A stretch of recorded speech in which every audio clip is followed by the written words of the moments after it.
والذین یؤمنون بما انزل الیک، اے نبی الاسلام وہ لوگ ہیں جو ایمان لاتے ہیں اس پر جو آپ کی طرف نازل ہوا، وما انزل من قبلک، اور اس پر بھی جو آپ سے پہلے نازل ہوا۔ اچھا ادھر یہ نہیں آیا کہ اور اس پر بھی جو آپ کے بعد نازل ہوگا، اس کا مطلب ہے کہ نبوت ختم ہو چکی ہے۔ وبالآخرۃ ہم یوقنون، اور آخرت کی زندگی کے اوپر وہ یقین رکھتے ہیں۔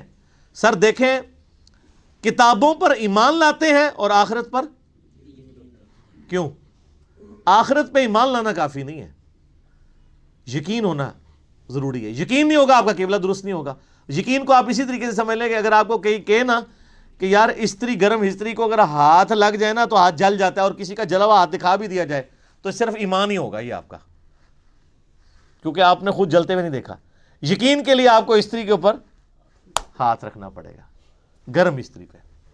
اس کے بعد جو آپ کو یقین آئے گا تو آپ ٹھنڈی استری کو بھی ہاتھ نہیں لگائیں گے، چیک کریں گے نا۔ تو یہ ہے یقین، آخرت کا یقین انسان کا قبلہ درست کرتا ہے، ایمان والا معاملہ۔ اچھا قادیانی اس کے اندر بھی جو ہے وہ دو نمبری کرتے ہیں۔ وہ بالآخرۃ ہم یوقنون میں وہ کہتے ہیں کہ یہ جو آخرہ اس سے مراد ہے جو اس کے بعد نازل ہوا، حالانکہ وہ قرآن کے اسلوب میں بیٹھتا ہی نہیں ہے۔ ویسے کوئی بےایمانی کرنا شروع کر دے علیحدہ بات ہے، وہ تو قرآن اپنے اسلوب میں بالکل کلیئر ہے۔ اب اس میں دیکھ لیں آپ، عقیدہ توحید بھی کلیئر ہے، عقیدہ رسالت بھی کلیئر ہے، کیونکہ آیا کہ ایمان لاتے ہیں جو تم پہ نازل ہوا، اور عقیدہ آخرت بھی۔ جو بنیادی اسلام کے 3 عقائد ہیں وہ سورہ بقرہ کے، میں نے کہا تھا پہلے 4 رکوع جو ہیں نا وہ قرآن کی دعوت کا خلاصہ ہیں، آلموسٹ 40 کے قریب آیات، لیکن پہلی 4 آیات کے اندر ہی کتنی مضامین کی گہرائی موجود ہے۔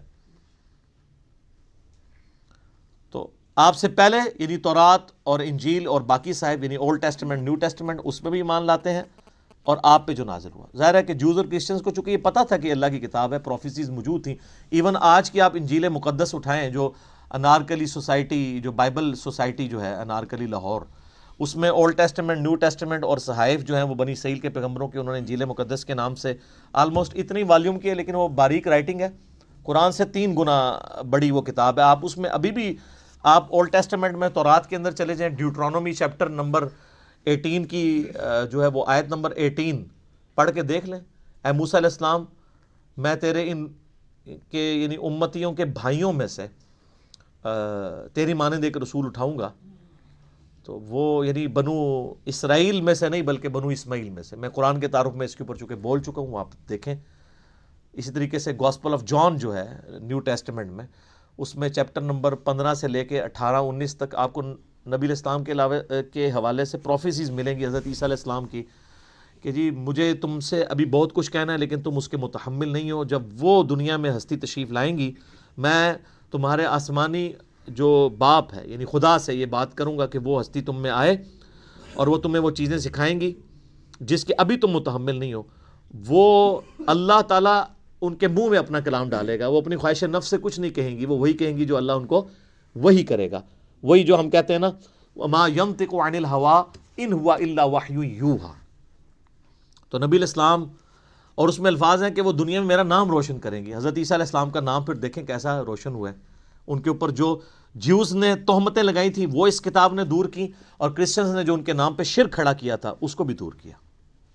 تو حضرت عیسیٰ ابن مریم علیہ السلام، اللہ تعالیٰ نے اس قرآن کے ذریعے ان کا نام دنیا میں روشن کیا۔ اسی لیے آپ دیکھیں اس وقت جو سب سے زیادہ نان مسلم ہو رہے ہیں نا وہ کرسچنز ہیں، کیونکہ مسلمز ہی اونلی بلیورز ہیں on the face of earth, Christians کے علاوہ جو حضرت عیسیٰ کو پیغمبر مانتے ہیں۔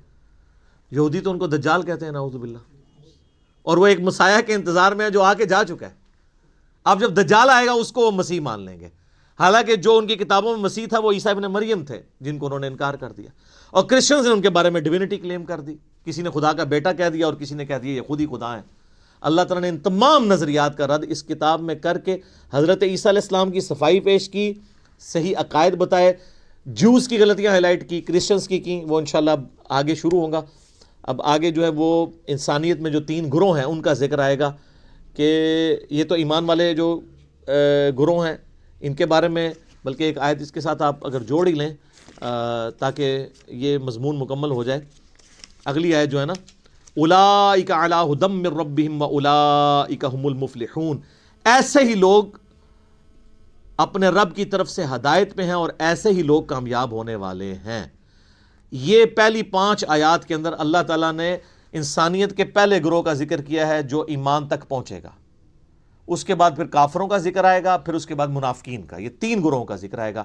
آج ہم نے سورۃ البقرہ کی پہلی 5 آیات کے اندر ان لوگوں کو کور کر لیا ہے، اور اس کا پھر کنکلوژن بھی اللہ نے سنا دیا کہ کامیاب لوگ پھر یہی ہوں گے۔ ٹھیک ہوگا جی؟